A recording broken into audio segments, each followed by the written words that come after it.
जब मैं यहां से लौट कर जाऊंगी तो भगवान शिव दक्ष नंदनी कहकर मुझे पुकारेंगे, दाक्षी कहकर के पुकारेंगे। दक्षस्य अपत्यम पुत्री दाक्षी। अत ईय से ईय प्रत्यय होकर के आद्यच की वृद्धि होकर के दाक्षी बनता है। दाक्षी माने दक्ष नंदनी अथवा दाक्षायणी अथवा दक्ष नंदनी कहकर के पुकारेंगे। और मेरे पिता दक्ष आप हैं और आप शिव भक्त नहीं हैं, आप शिवद्रोही हैं, तो मुझे बार बार शिवद्रोही पिता की पुत्री कहकर के बुलावें, इसको मैं कैसे सहन कर पाऊंगी। इसलिए यह शरीर जो दक्ष के शुक्र से उत्पन्न है, इस शरीर का संबंध ही मैं समाप्त कर दूंगी। और एक पल भी भगवान निंदक का संबंध बना रहे ये उचित नहीं है। मैं एक पल भी भगवान निंदक का संबंध बना करके नहीं रखना चाहती। आपसे पिता पुत्री का संबंध होने, भगवान के निंदक से संबंध होना है। इसलिए मैं अपने आप को दंड दूंगी। पिता मंदमति निंदित ते ही, पिता मंदमति निंदित ते ही, दक्ष शुक्र संभव यह देहि, दक्ष शुक्र संभव यह देहि, तजिहाऊं तुरत देहते ही हेतु, तजिहाऊं तुरत देहते ही हेतु, उर्धरी चंद्र मौनि वृष के, उर्धरी चंद्र मौनि वृष के। इसलिए अतस्तवोत्पन्नमिदं कलेवरं न धारयिष्ये शितकंठगर्भिणः, न धारयिष्ये शितकंठगर्भिणः। शितकंठ भगवान शिव की निंदा करने वाले पिता के द्वारा उत्पन्न इस शरीर को मैं नहीं रखूंगी। अस कही जोग अगिनितन जारा, भयउ सकल मखहा कारा, ददर्श देहो हतकल्म शस्सती, सद्यः प्रज्ज्वाल समाधि जाग्निना। ये इसलिए हम उद्धृत कर रहे हैं कि यहां भगवान शुकदेव जी ने हतकल्म शस्सती लिखा है। हतकल्म सा सती जी संपूर्ण पातकों से सर्वथा विमुक्त होकर तब भगवान की सन्निधि में पहुंचे।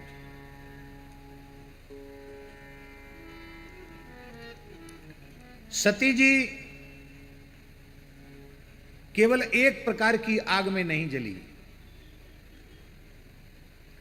परम श्रद्धेय पूज्यपाद प्रातस्मरणीय गुरुदेव आचार्य श्री कृपाशंकर जी महाराज का भाव। सती जी एक प्रकार की अग्नि में नहीं जली, सती जी चार चार प्रकार की अग्नियों में जली। पहले 87,000 वर्ष तक तो अपने प्राणेश्वर प्राण जीवन धन भगवान शंकर की विरहाग्नि में जली। तपई अवा इव उर अधिकाई, फिर दक्ष के यज्ञ में आई तो भगवान शंकर के अपमान की अग्नि में जली। प्रभु अपमान समुझ उर दहियु, और फिर अपने अपमान से भी वो जली। समुझ सुसती भयु अति क्रोधा, क्रोध की अग्नि में जली। 3 हो गई अग्नि। और अस कही जोग अग्नि तनिधार, योगाग्नि, अंत में योगाग्नि से शरीर को जलाया। इसलिए कहते हैं कि जैसा प्रायश्चित सती जी ने किया, ऐसा प्रायश्चित आज तक सृष्टि में किसी ने नहीं किया। इसलिए हतकल्मष सती, संपूर्ण पाप सती जी के समाप्त हो गए।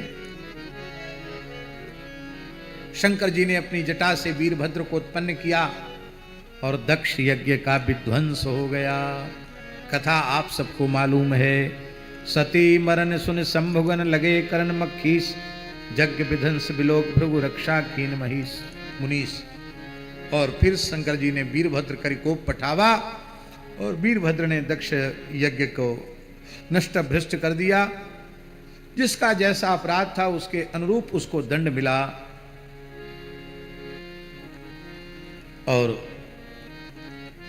सती जी ने जो भगवान से बार बार आर्त हृदय से कहा था कि छूट उबेग देह, यह मेरी देह छूट जाए, आज वह छूट गई। लेकिन निसंकल्प होकर के सती जी ने देह नहीं छोड़ा। संकल्प युक्त होकर के सती जी ने देह छोड़ा। सती मरत हरि सन बरु मांगा, सती मरत हरि सन बरु मांगा, सती मरत हरि सन बर मांगा, सती मरत हरि सन बरु मांगा। जन्म जन्म शिव पद अनुरागा, जन्म जन्म शिव पद अनुरागा, जन्म जन्म शिव पद अनुरागा, जन्म जन्म शिव पद अनुरागा, जन्म जन्म शिव पद अनुरागा, जन्म जन्म शिव पद अनुरागा। शत्रुघ्न दास जी, आप झाल मत बजाइए क्योंकि आप ताल में नहीं बजा रहे हैं। ऐसे जिनको ताल में बजाना उनको ऐसे ऐसे ठोकना भी नहीं चाहिए। उठपटांग बड़ा खराब लगता है। पहले ताल सीखो तब ताल दो। ताल सीखे नहीं तो ताल देने का क्या मतलब है? अब तो भगवान की दया से इतने अच्छे वक्ता संगीत वाले हो गए हैं कि वो संगीत वालों को ही डांटने लगे, कहरवा बजाओ। वो कहते हम कहरवा, बोले नहीं तुम तीन ताल बजा रहे हो। उन्हें यही पता नहीं कहरवा क्या है, तीन ताल क्या है, दादरा क्या है, झपताल क्या है। न राग समझे न ताल समझे, चल रही है गाड़ी भगवान की दया से। जय जय श्री सीताराम। हरिसन बर मांगा, इसका भाव हरिसन बर मांगा। इसके दो भाव हैं। एक भाव तो ये है कि शिव के चरण कमलों का अनुराग देने में श्री हरि ही समर्थ हैं। जैसे मानस जी में राम जी ने कहा, और एक गुपुत मत कहूं सवही कर जोर, शंकर भजन बिना नर भगति न पावे मोर। ठीक इसी प्रकार से भगवान शिव का भी यही भाव है। बिना श्री हरि की कृपा के मेरी भक्ति कोई प्राप्त नहीं कर सकता है। जिनको बहुत ध्यान से सुने,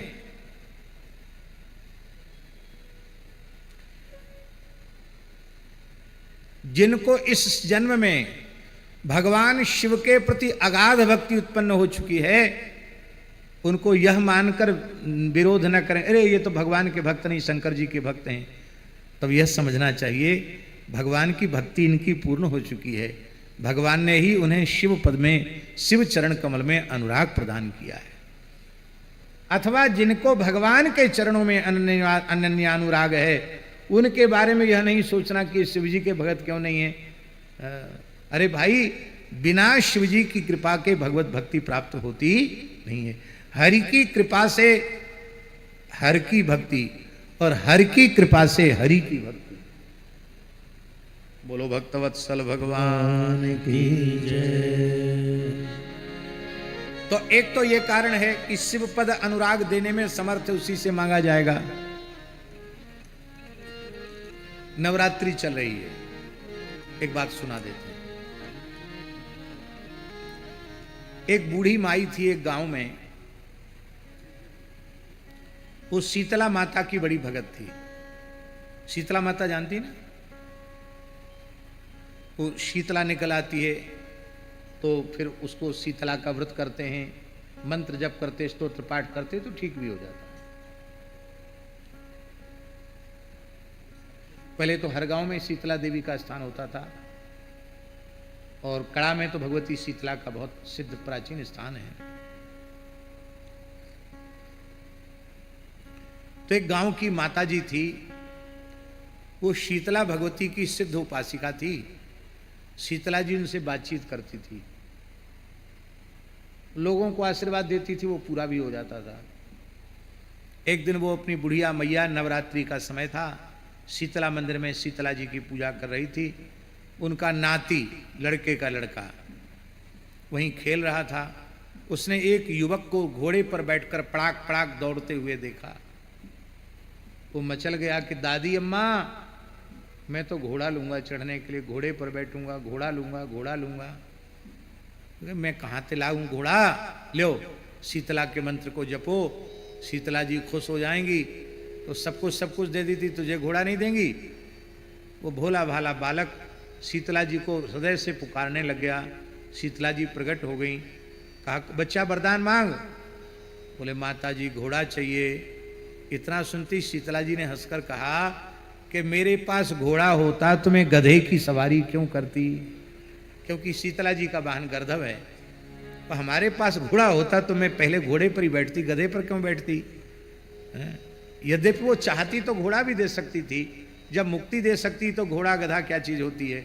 लेकिन क्षाये व कर्म सचिवाहा साधवो दीनवत्सलाहा, देवता कर्म सचिव होते हैं, इसका प्रारब्ध घोड़े की प्राप्ति के अनुरूप नहीं, इसलिए नहीं दिया। यह हम केवल इसलिए सुनाई ये बात हमने कि जिस व्यक्ति के पास जो वस्तु है ही नहीं, उससे आप मांगेंगे तो आपका मांगना ही व्यर्थ हो जाएगा। तो शिव भक्ति के भंडारी तो भगवान श्रीमन नारायण श्री हरि हैं, इसलिए सती मरत हरिसन बर मांगा, क्योंकि परम शिव उपासक, परम शिव भक्त श्री हरि ही हैं। वे ही भगवान के चरण कमलों में, शिव जी के चरण कमलों में अनुराग दे सकते हैं, इसलिए मांगा। दूसरा भाव है कि इस शरीर से हरि के प्रति ही अपराध हुआ है। माया मनुष्यम हरिम, माया मनुष्य हरि श्री राम जी के प्रति अपराध बना है। इसलिए प्रभु अब आप हमें क्षमा करें और मेरा जो अपराध है, जो मैंने सीता जी का स्वरूप बनाया, इस अपराध को क्षमा करें और आप कृपा करके भगवान शिव के चरण कमलों में अनुराग देवें। प्रेम हो तो सती जी के जैसा होना चाहिए, कि नहीं तो कोई दूसरी देवी होती तो कहती बताओ 87,000 वर्ष तक जो हमसे बात तक नहीं किए, उनको ही मैं वर्ण करके क्या करूंगी। ऐसा नहीं मन में सोचा। यही है विशुद्ध प्रेम, इसी का नाम विशुद्ध प्रेम है। और वे सती जी हिमालय के यहां पार्वती के रूप में उत्पन्न हुई।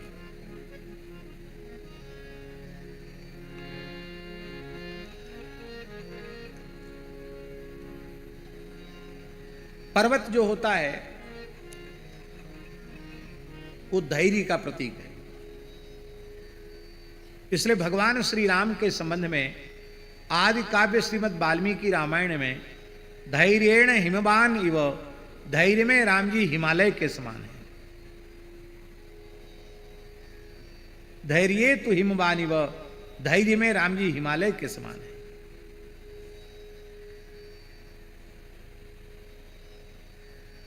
और जो धैर्यवान होता है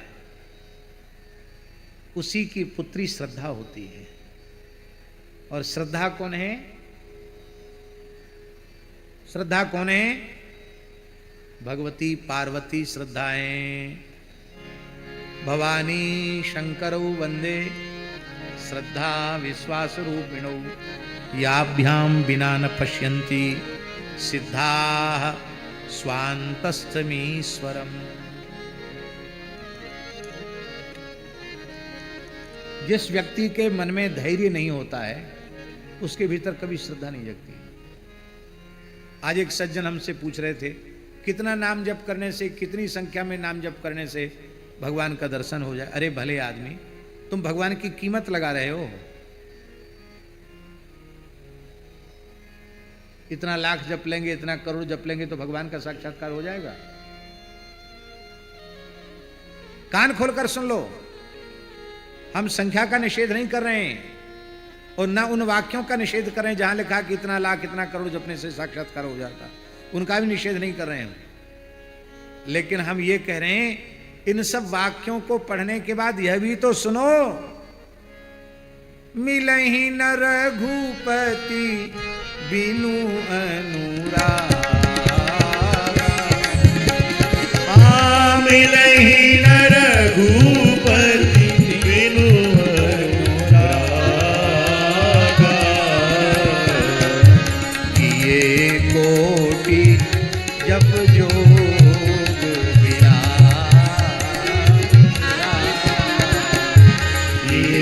कोटि जप योग विरागा। अनुराग जग जाए। अनुराग कब जगेगा? जब धैर्य होगा। धैर्यवान को ही श्रद्धा प्राप्त होती है। बोले 108 मानसी के पाठ करने से भगवान का दर्शन हो जाता है। अब 108 मानसी के पाठ किए, भगवान का दर्शन नहीं हुआ।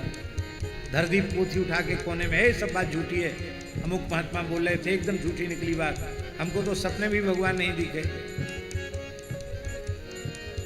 उस समय ये सोचना चाहिए कि मानसी के 108 पाठ नहीं, मानसी के एक चौपाई से राम जी का दर्शन होता है।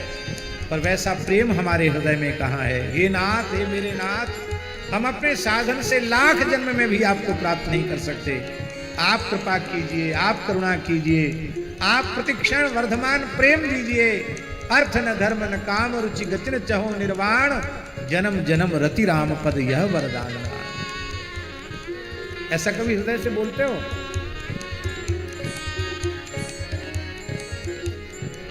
इसलिए भगवान की कीमत नहीं।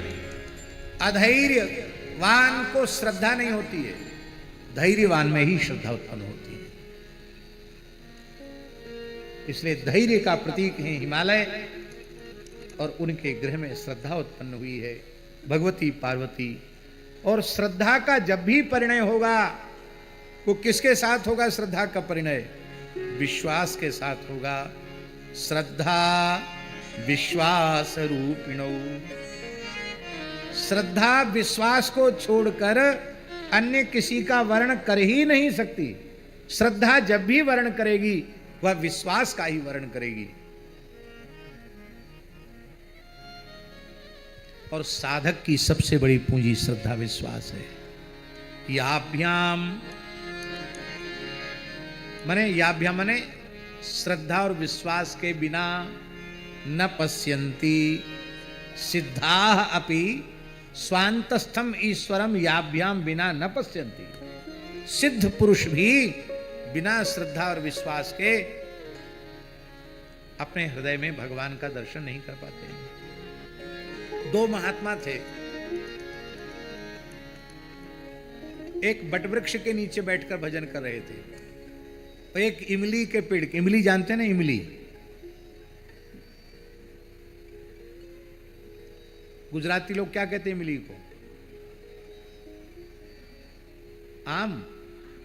आमली। हाँ ठीक है। अम्ल माने खट्टा होता है, आमली इमली बिल्कुल ठीक है, संस्कृत शब्द ही है? आम्ल माने खट्टा, आमली माने खट्टी, तो आमली कहते तो बिल्कुल संस्कृत शब्द है, बढ़िया है। तो इमली में ज्यादा पत्ते होते हैं कि बट में? किस में ज्यादा होते हैं? इमली में ज्यादा होते हैं। दोनों महात्मा बड़ी तेजी से भजन में लगे थे। भरतदास जी सुन लो ध्यान से। सो नारद जी उनके दर्शन करने आए। तो बट वृक्ष के नीचे जो संत बैठे थे उन्होंने बहुत आदर किया, सम्मान किया, नारद जी को दंडोत प्रणाम किया, पूजन किया। कहा नारद जी आपका दर्शन भगवान का ही दर्शन है, और हम जिसके लिए घर द्वार छोड़ के यहाँ आए हैं, बरसों व्यतीत हो गए भजन करते करते, भगवान की झलक नहीं मिली। कब मिलेगी भगवान की झलक? हमको बताना, भगवान से पूछ के बताना, क्यों आप तो आते जाते रहते हैं। फिर नारद जी इमली के पेड़ के नीचे जो महात्मा बैठे थे वहाँ गए। उन्होंने भी यही कहा, सब कुछ छोड़ के भजन करने आए हैं, भगवान का दर्शन करने आए हैं, भगवान से पूछ के बताना कि हमको कब साक्षात दर्शन होगा। नारद जी गए वैकुंठ, भगवान से पूछा, बोले बट के पेड़ के नीचे जो महात्मा बैठे हैं उनसे कहो कि बट में जितने पत्ते हैं उतने जन्म लेकर के भजन करोगे तब मेरा दर्शन होगा।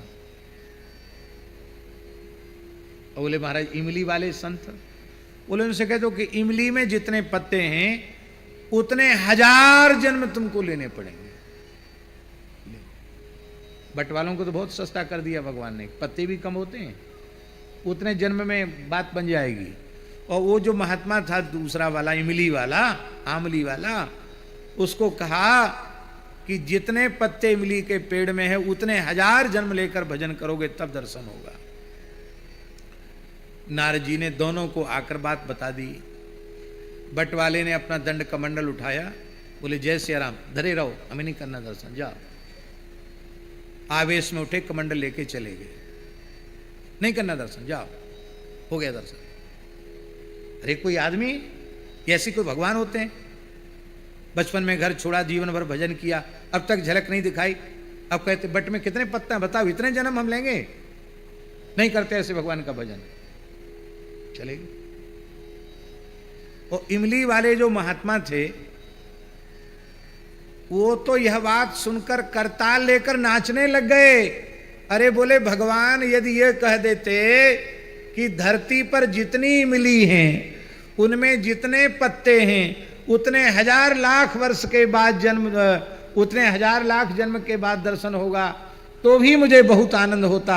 हम तो इस लायक भी नहीं है। भगवान कितने करुणामय हैं, इमली के पत्ते क्या है करने का जो सौभाग्य मिलेगा। नाचने लगे। महाराज जी, नारद जी तो ऊपर उड़ के जा नहीं पाए थे, तब तक भगवान नारायण प्रकट हो गए। बोलो भक्तवत्सल भगवान की जय। नारद जी ने कहा भले आदमी हम थोड़े दूर चले जाते तब आप दर्शन देते, आपने अपनी बात कह के झुठला दी। तब भगवान ने कहा इनके धैर्य पर मैं बिक गया। भजन करने वालों के मन में धैर्य बहुत जरूरी है। हाँ, पढ़ने वालों को धैर्य, भजन करने वालों को धैर्य, सत्संग वालों को धैर्य, वक्ता को धैर्य, श्रोता को धैर्य। वक्ता भी घड़ी देखते हैं, और श्रोता भी घड़ी देखते हैं, क्योंकि कथा से प्रेम न वक्ता को है न श्रोता को है। सबको भागना है अपने अपने घर में। और हमारा मन तो ऐसा लगा हम 12 बजे रात तक कथा ही कहें, लेकिन आप लोगों को बिठाएंगे नहीं, क्योंकि हमें पता है हमारी स्थिति अलग है और आपकी स्थिति अलग है। फिर भी थोड़ी देर तक तो अभी कहेंगे, जिसको आवश्यक हो जाना वो प्रेम से चला जाए। श्री वृंदावन बिहारी लाल की जय। बोलो भगवती श्री पार्वती महारानी की जय। देवर्षि नारद जी हिमालय के यहां पधारे और पर्वतराज हिमालय ने देवर्षि नारद जी का पूजन किया, प्रणाम किया और अपनी पुत्री से भी प्रणाम करवाया और प्रार्थना की कि त्रिकालज्ञ सर्वज्ञ तुम, गति सर्वत्र तुम्हारी, कहु सुता के दोष गुण, मुनिवर हृदय विचार। अब यहाँ एक प्रश्न है, दोष कहो पहले कहा, गुण कहा ये पीछे कहा। कहो सुता के दोष गुण, इससे एक बात सिद्ध होती है, अपने से बड़ों को अपने से छोटों के गुण पहले नहीं सुनना चाहिए, पहले उनके दोष सुनना चाहिए, बाद में गुण। और दोष कहना चाहिए और गुणों को कहना नहीं चाहिए। कहना हो तो पीठ पीछे कहना चाहिए। आप सेवक को बिगाड़ना चाहे तो सेवक की बड़ाई बहुत करने लग जाओ। पिता माता पुत्र को पुत्री को बिगाड़ना चाहे तो खूब बड़ाई करो उनकी, खूब पीठ ठोको, फिर कभी वो तुमको ही रुलाए बिना मानेंगे नहीं। पीछे आप प्रशंसा की योग्य बात है तो पीछे कहो, लेकिन सामने तो उनके दोष ही उनको बताओ। अब एक प्रश्न है कि जब भाग्य में लिखे हुए हैं गुण दोष, तो जब वो फिर उनको सुनने समझने की, ज्योतिष के अनुसार, जन्मांग के अनुसार, हस्तरेखा के अनुसार, सामुद्रिक के अनुसार उनको जानने की आवश्यकता क्या है? देखिए, इस संबंध में एक बहुत सुंदर बात आप सुने। हमारे यहाँ शास्त्रों में केवल समस्या नहीं, समस्या के समाधान भी बताए गए। अल्पायु पुरुष क्या करे तो वो दीर्घायु हो सकता है, मंदबुद्धि व्यक्ति क्या करे तो वो उत्तम बुद्धि वाला हो सकता है, निर्धन व्यक्ति कौन सा साधन करे तो वो धनवान हो सकता है। इस प्रकार के प्रयोग हमारे यहाँ हैं। इसलिए ज्योतिष शास्त्र की महिमा है कि हमको पहले से पता चल जाए कि अमुक ग्रह की दशा खराब आने वाली है और वो हमारे साधन पथ में विक्षेप करेगी, तो हम उसका मंत्र जप दान आदि करके उसको शांत कर सकते हैं। रोग उत्पन्न होता है तो रोग के साथ औषधि की व्यवस्था है कि नहीं? तो इसी प्रकार से आयुर्वेद, जैसे ध्यान से सुने, जैसे आयुर्वेद चिकित्सा शास्त्र है, ठीक इसी प्रकार से आयुर्वेद के समान ही ज्योतिष भी चिकित्सा शास्त्र है, सामुद्रिक भी चिकित्सा शास्त्र है। आप नहीं तो हमारी बात मानकर करके देख लेना। बहुत अच्छे अच्छे काम करने लग जाओ, पवित्र कर्म करने लग जाओ तो आपकी हाथ की रेखाएं बदलने लग जाएंगी। आप यदि अधिकारी हैं, भगवान शालिग्राम जी की सेवा के, निष्ठापूर्वक भगवान शालिग्राम जी की सेवा करो। ऋतु में प्रयोग करने योग्य उत्तम प्रकार के इत्र को हथेली पर लेकर के मूल मंत्र का उच्चारण करते हुए कम से कम 108 बार मूल मंत्र का उच्चारण करते हुए श्री शालिग्राम जी को मालिश करो, मलो। 6 महीने बाद देखना आपके हाथ की रेखाएं बदल जाएंगी। ये आज के पहले कभी कथा में नहीं बोला, पहली बार बोल रहे हैं। राम नाम का उच्चारण करते हुए आप गौशाला में चले जाएं, 6 महीने गोबर उठावें हाथ से। आजकल ग्वारिया हाथ से गोबर नहीं उठाते हैं, उससे खींच के उठाते हैं। हाथ से तो लोगों को छूने में भय लगता है, पर अत्यंत श्रद्धा से हाथ से गोबर भरें और उसको सिर पर ले जा करके फेंक के आवें, राम नाम का जप करें और 6 महीने आप गोबर डालें। 6 महीने हो सके तो बिल्कुल मौन हो जाएं, केवल राम नाम का जप करें। आपको 6 महीने में विलक्षण अनुभूति होने लग जाएगी, आपका चित्त विकार शून्य होने लग जाएगा। लेकिन करने के नाम पे तो हम ईमानदारी से कुछ भी नहीं करते हैं, बातें लंबी चौड़ी करते हैं। इसलिए कहु सुता के दोष गुण मुनिवर हृदय विचार। श्री नारद जी ने कहा, तुम्हारी बेटी सर्वगुण संपन्ना है, माता पिता को बहुत प्यारी है और माता पिता से अधिक पति को भी प्यारी होगी, महान कीर्ति प्राप्त होगी इस कन्या के कारण माता पिता की। यह अपने पति की अत्यंत प्रियतमा पत्नी होगी, अखंड सौभाग्यवती होगी, इसमें तनिक भी संदेह नहीं है। अब सुन लो, कुछ ऐसी रेखा भी पड़ी है कि पति इसको कैसा मिलेगा। अगुण अमान मातु पीतु हीना, अगुण अमान मातु पीतु हीना, उदासीन सब संशय छीना, उदासीन सब संशय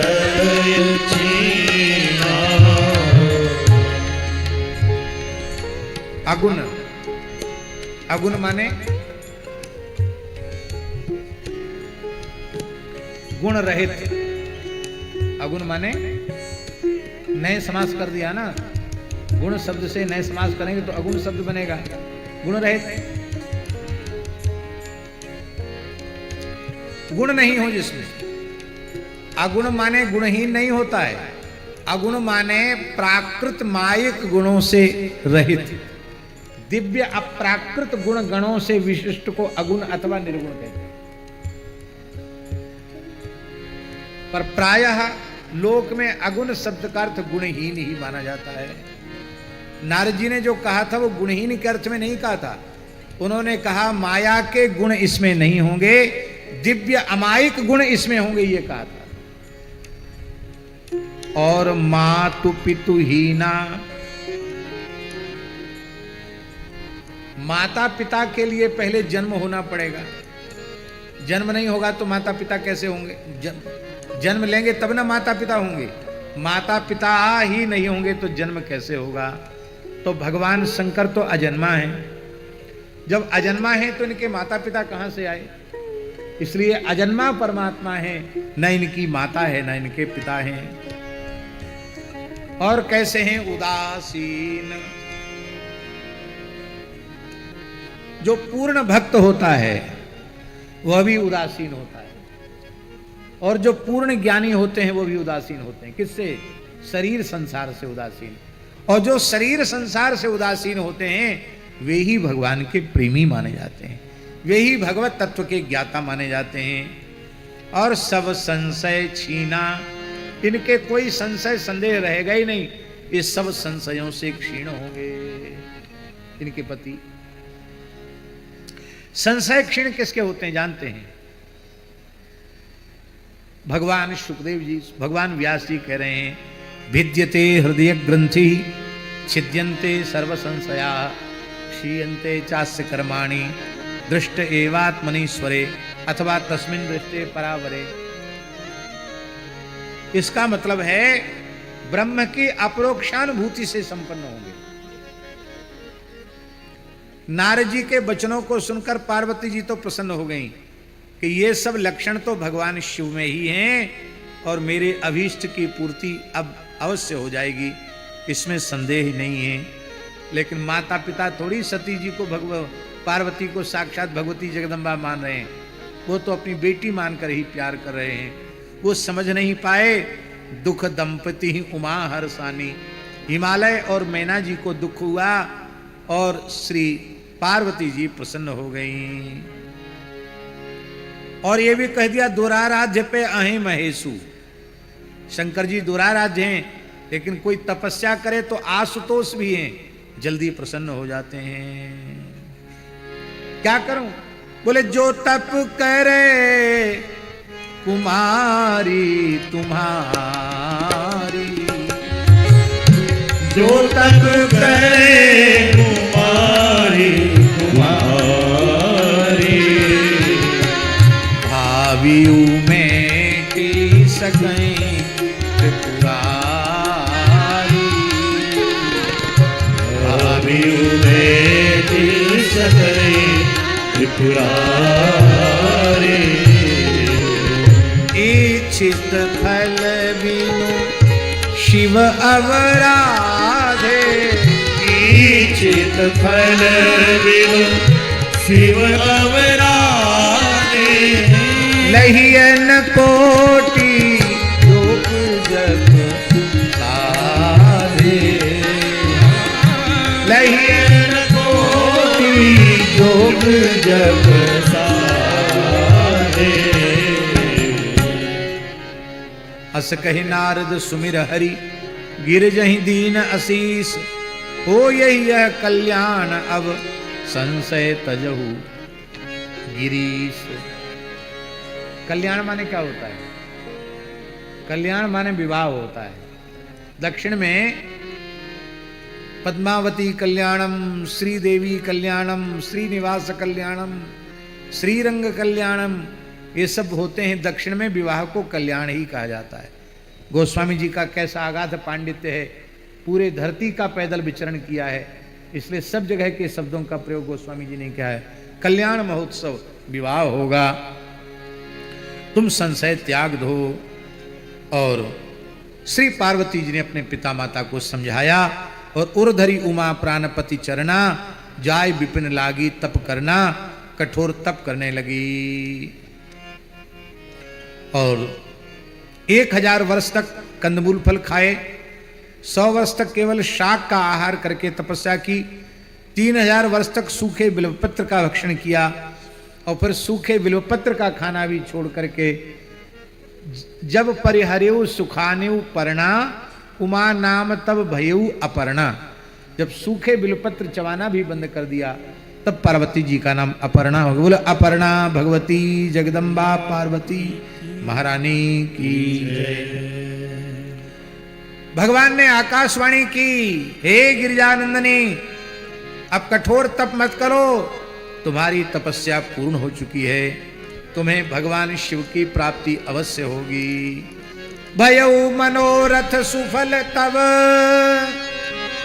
सुनु गिरिराज कुमारी, परिहर दुसह कलेश अब सब, अब मिले हैं त्रिपुरा।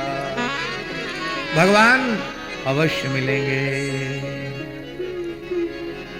बस 5-7 मिनट कथा और फिर विवाह कल करेंगे शंकर जी। उमा चरित सुंदर में गावा, सुनहु शंभु कर चरित सुहावा। अब भगवान शंकर सती के देहोत्सर्ग के पश्चात उनका वैराग्य तो मन में निरंतर था ही, पर वैराग्य बहुत अधिक प्रकट हो गया।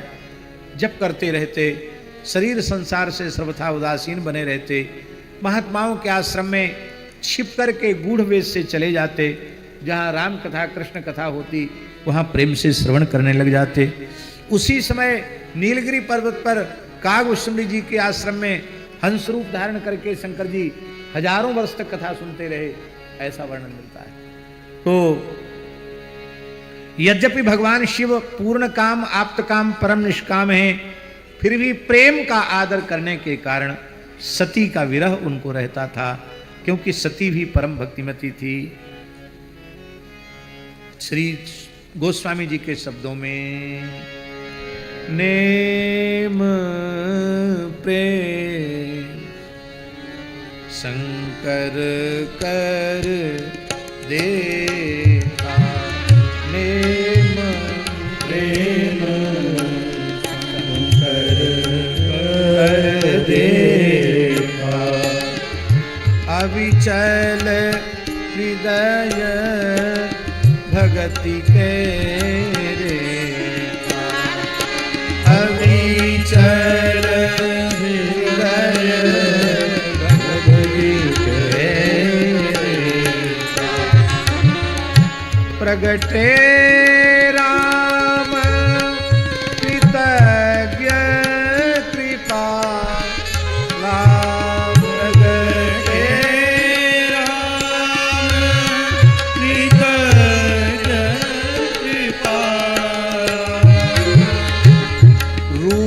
शील निधि तेज विशाल, रूप शील निधि तेज विशाल।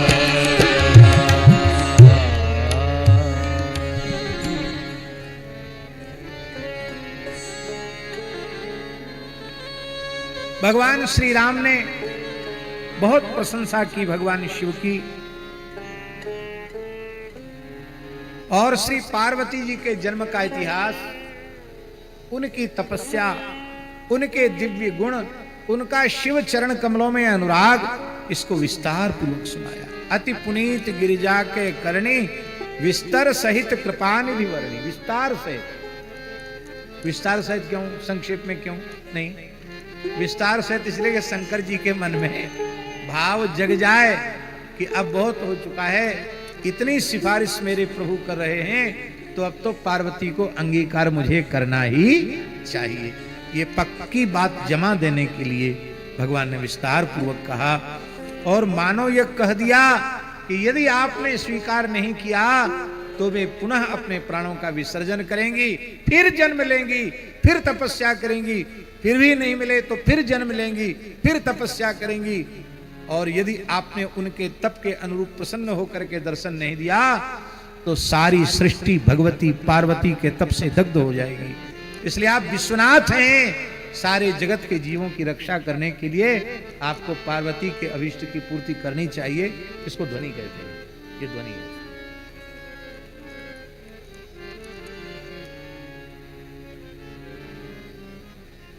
आहा,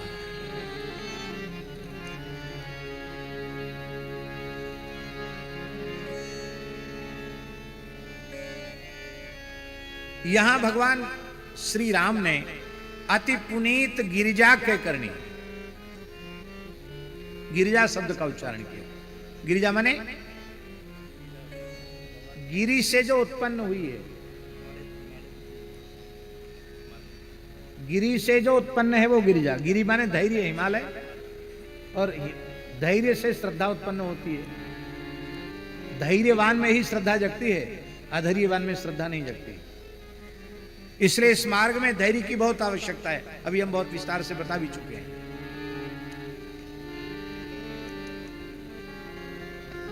और आप आगे सुनेंगे, सप्तर्षि जब समझाते हैं पार्वती जी को तो वो क्या कहती हैं भगवती जगदम्बा, सत्य कहू गिरिभव तन एहा हट न छूट छूटे बरुदया। भले ही शरीर छूट जाए पर हट नहीं छूटेगा। जन्म कोटि लग रगड़ हमारी बरऊ समुनत रजऊ रहूं कुमारी। ये दृढ़ निश्चय, गुरुजी ने जो लक्ष्य की प्राप्ति बताई उस लक्ष्य के प्रति दृढ़ता। और गुरु के प्रति दृढ़ता कैसी? बोले गुरु के प्रति दृढ़ता भगवती जगदम्बा पार्वती की है। बोले कैसा है? तजौन नारद कर उपदेशु आप कहीं सतबार महेशु। ऐसी श्रद्धा, इसी को श्रद्धा कहते हैं। इसलिए हे प्रभु, आज हम देने नहीं आए आपको कुछ, आज हम आपके सामने भिखारी बन के कुछ मांगने आए। वैसे तो है सबके दाता, अजगर करे न चाकरी पंछी करे न काम, दास मलूका यूं कहें सबके दाता। और आप दाता भी प्रेम के कारण भिक्षुक बन गए। अब बिनती मम सुनहु शिव जो मो पर निज ने। ये प्रेम की सौगंध दिलाई। जाय विवाह शैल जई यह मोहि मांगे देहु। जाय विवाह शैल जई यह मोहि मांगे देहु। आप पार्वती से विवाह करें। शंकर जी ने कहा कि प्रभु आप इतने बड़े हो और आप मांग रहे हो, मैं मना कर दूं? इतनी औकात हमारी कहाँ है? आप नाटक लीला कर रहे हैं। प्रभु आप तो आज्ञा कीजिए, आपको मांगने की आवश्यकता क्या है? फिर भी आप शील सिंधु हैं, इसलिए शील गुण के आधिक्य के कारण आप मांगने की बात कह रहे हैं। तो भगवान मैं आपकी आज्ञा को सिरोधार्य करता हूं। क्या कहता हूं? शीश पर, सिर पर धारण करता हूं। पूज्य बक्सर वाले महाराज जी कहा करते थे कि महाराज सिर पे धारण मत करो, हृदय में धारण करो। क्यों? बोले इसलिए सिर पर धारण मत करो कि दूसरे तो हम कहते आज्ञा सिरोधार्य है, कहते हैं ना, बड़े लोग आज्ञा देते हैं, माता पिता गुरु, तो कहते हैं आज्ञा सिरोधार्य है। पर शंकर जी कहें कि हम आज्ञा सिरोधार्य करते तो उसमें बड़ी समस्या है। उनके सिर से गंगा जी बहती है, तो गंगा जी में कहीं आज्ञा बह गई तो भगवान श्री राम ने कहा कि भोले बाबा, वैसे परंपरा, शिष्ट परंपरा यही है कि बड़े लोग आज्ञा देते हैं तो छोटे लोग कहते हैं आज्ञा हम सिरोधार्य करते हैं।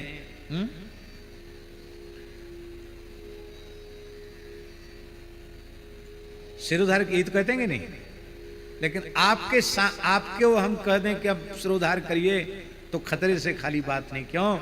प्रबल गंग की धार जो बहती है आपकी जटाओं से, जटाटवी गलज्वल प्रवाह पावित स्थले गले वलम विलंबिताम भुजंग तुंग मालिकाम।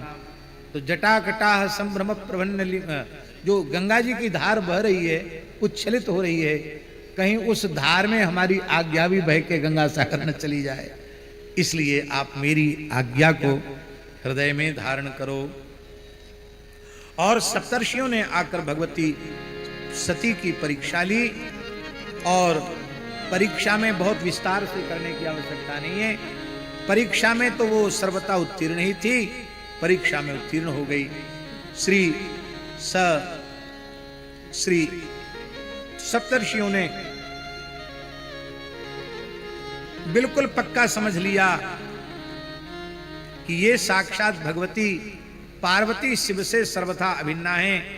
यद्यपि मैंने बहुत खरी खोटी जो कुछ कहनी थी सब कुछ कह दी, लेकिन इनकी श्रद्धा डिगने वाली नहीं है।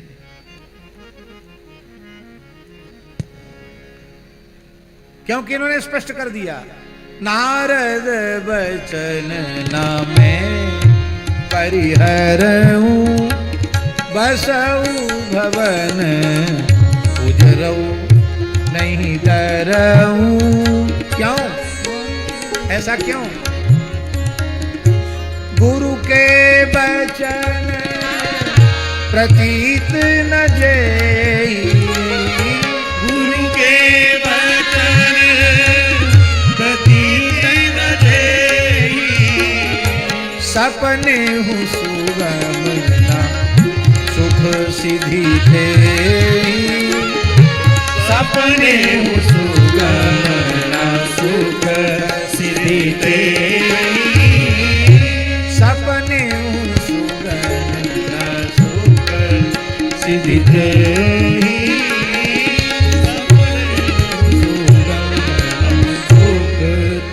एक पंक्ति प्रसिद्ध है संस्कृत में, तस्य तदेव ही मधुरम यस्य मनो यत्र संलग्नम भवति।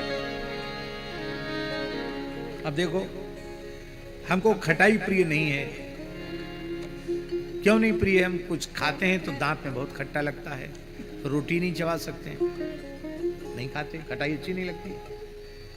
वो हमारे एक महात्मा हैं, उनका बस नहीं चलता, नहीं तो खीर में भी नींबू निचोड़ दें, खीर में भी टमाटर डाल दें। हमारे बड़े प्रेमी महात्मा हैं, उनको खटाई प्रिय है, तो खट्टी चीज ही उनको मीठी लगती है। हमको नमकीन बिल्कुल अच्छा नहीं लगता, नमकीन पेट खराब करने वाला होता है। आप लोगों को हमारी सलाह है, ज्यादा नमकीन मत खाना। कभी कभार 50 ग्राम 20 ग्राम 10 ग्राम खा ले तो कोई बात नहीं, ज्यादा मत पीछे पड़ोगे तेल नमकीन के तो बस पेट खराब होगा, जीवन बर्बाद होगा, तमाम रोग उत्पन्न होंगे। क्योंकि तले हुए में भी वो बहुत ज्यादा नुकसानदायक है हाथ के लिए। मीठा हमको प्रिय है, लेकिन मीठा के लिए भी अब डॉक्टर कहते हैं ज्यादा मीठा मत खाओ, मीठा खाने से शरीर मोटा होता है। लेकिन अब क्या किया जाए, ब्राह्मण कुल में जन्म लिया है तो मधुर भोजी न हो तो क्या कटु भोजी होंगे। तो इसलिए साधु ब्राह्मण यदि लड्डू से बैर कर लें तो फिर ये बेचारे भोज भंडारा करने वालों का क्या होगा। इसलिए कोई बात नहीं, प्रसाद पाते हैं, भगवत प्रसाद पाते हैं। बोलो भक्तवत्सल भगवान की जय। भगवती जगदम्बा पार्वती ने कह दिया, महादेव अवगुण भवन विष्णु सकल गुण धाम, जही कर मन रम जाहि सन तेहि तेहि सन काम। पार्वती मंगल में गोस्वामी तुलसीदास जी, हम पार्वती मंगल भी पूरा गा चुके हैं। जानकी मंगल, पार्वती मंगल, रामलला नेचु, दोहावली, कवितावली, बरवे रामायण, वैराग्य संदीपनी, प्रायः सब ग्रंथ तुलसीदास जी के उच्चारण कर चुके हैं। गाना तो हमको आता कहाँ है, उच्चारण कर चुके हैं। और अब गीतावली चल रही है इसमें। पार्वती मंगल की भी 2-4 पंक्तियां बोल लेते हैं। सांच स्नेह सांच रुचि जो ओ हठी थे,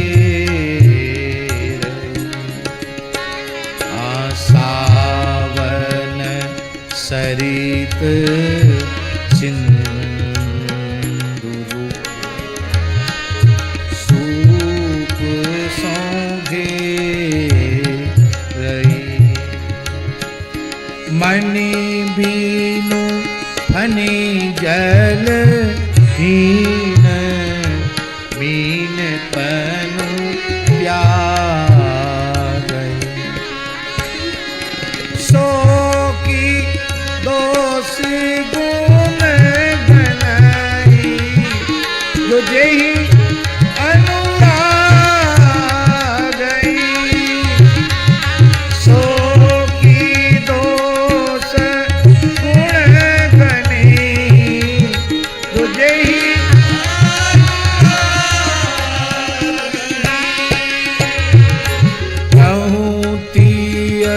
हो ही सयाने सुनहि सिकराउरी आबोरी के अनुराग भयो बड़ी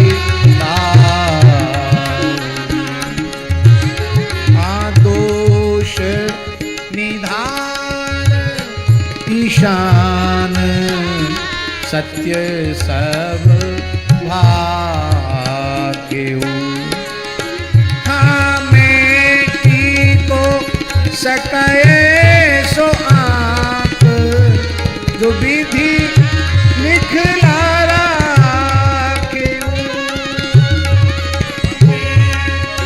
को सकई सो आप जो विधि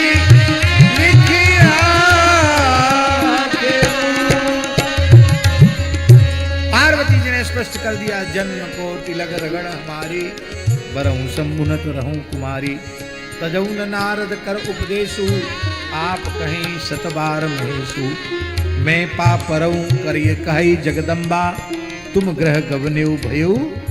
बहुत देर हो गई बातचीत करते करते, जाओ तपस्या करो, हमको भी भजन करना दो। गुरु निंदा इष्ट निंदा साधन की निंदा करने वाले धोखे से यदि आपके सामने आ जाएं तो झगड़ा उनसे मत करना, कान में उंगली दे लेना, प्रणाम करना और कहना महाराज अब आप पधारो। एक महात्मा थे, बहुत अच्छे ही थे, महात्मा तो सब अच्छे ही होते हैं। हम परिक्रमा करते हुए उनके पास चले गए, बहुत प्रेम से उन्होंने हमको बिठाया। एकादशी की तिथि थी और मेरे पूज्य गुरुदेव भक्तमाली जी के बारे में कुछ ऐसी बात उन्होंने कही जो हमें प्रिय नहीं लगी। यदि वो कोई बुराई नहीं थी, उस प्रकार से मोटे तौर पे देखा जाए तो बुराई नहीं। उन्होंने कहा खाली विद्यार्थियों को अकेला पढ़ा रहे हैं, खाली विद्यार्थी क्या, साधु सेवा कुछ नहीं। उनका कहना, महाराज जी के पास विद्यार्थी रहते थे ना पढ़ने वाले, उसको उन्होंने अनुचित तरीके से कहा। मुझे इतनी पीड़ा हुई कि हमने कुछ वहाँ लिया नहीं। हमने कहा नहीं अब हम कुछ लेंगे नहीं। बोले क्या बात है, थोड़ा दूध ले लो, फल ले लो। भूख तो लग रही थी, बच्चे ही तो थे। लेकिन हमने भगवान से प्रार्थना की कि प्रभु इन महापुरुष का द्वारा हमको दर्शन मत कराना। इसके बाद वो पधारी गए, फिर हम द्वारा उनसे मिले ही नहीं। ये बात हम इसलिए करें, हमारे इष्ट में, हमारे गुरु में, हमारे प्रिय में, हमारे पूज्य में जिनकी श्रद्धा नहीं, हम उनके पास बैठकर उनकी निंदा सुनते हैं, फिर कहते हैं कि हम उनके शिष्य हैं, हम उनके पुत्र हैं। आप किस बात के शिष्य हैं? आप किस बात के पुत्र हैं? आप किस बात के सेवक हैं? आप में सच्ची श्रद्धा और सच्ची प्रीति होगी तो आपके सामने आपके पूज्य जनों की निंदा करने की किसी में हिम्मत नहीं होगी। लोग सोचते हैं हमारा कल्याण हो जाए, संत में दोष देखें, गुरु में दोष देखें, गुरु स्थान में दोष देखें, गुरु भाइयों में दोष देखें, अपने में दोष बिल्कुल देखना नहीं है और कहें हमारा कल्याण हो जाए, हमको भगवान मिल जाए। कहां से मिलेंगे भगवान? भूत भले ही मिल जाए, हम तो कहेंगे भूत भी नहीं मिलेगा, भगवान कहां से मिलेगा? तो राम जी, ये शिक्षा लेने की चीज है, ऐसी ही शिक्षा लेनी चाहिए।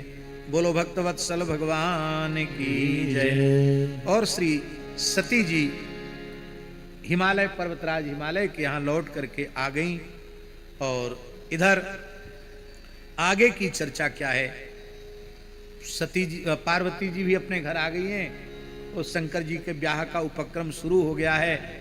अब बढ़िया से ब्याह तो कल होगा। कल हमारा मन है कुछ बक्सर वाले मामा जी के भी कुछ पद गाएंगे। बहुत पहले कवि गाए थे, अरे बाप रे बाप, कैसन कैसन भूत प्रेत, कैसन कैसन सांप, अरे बाप रे बाप। मन आएगा तो वो भी सुनाएंगे, ठीक है ना। तो अब आज यही विराम करते हैं, 7:30 से ऊपर हो रहा है। जय जय श्री सीताराम।